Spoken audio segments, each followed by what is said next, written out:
Kumakalat sa internet ngayon ang sex video umano ng comedian host na si Wally Bayola. Ang kampo ng komedyante pinili munang huwag magsalita tungkol sa issue.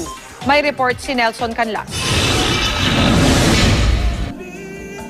Kumakalat ngayon sa social media ang isang sex video umano ng komedyanteng si Wally Bayola kasama ang isa raw EB Babe dancer.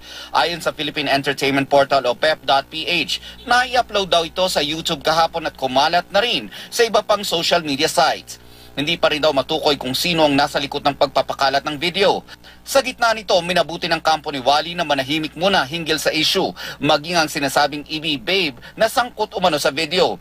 Bukod sa pagpapatawa sa Itbulaga, nakilala rin si Wally sa pagiging stand-up comedian sa ilang comedy bars. Nang makausap ng GMA News ang Senior Vice President and COO ng Tape Incorporated at manager ni Wally na si Miss Malu Shoa Pagar, pansamantala raw hindi mapapanood ang comedian host sa noontime show ng Itbulaga.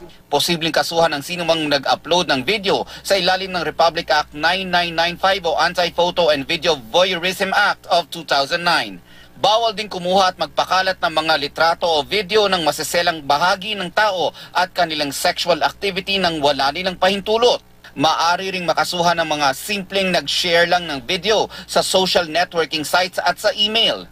Ang parusa hanggang 7 taong pagkakakulong o multa hanggang ₱250,000. Pero mapapanagot lang daw ang nagpakalat ng video sakaling may naghain ng reklamo o may pagbabasihang sinumpang salaysay.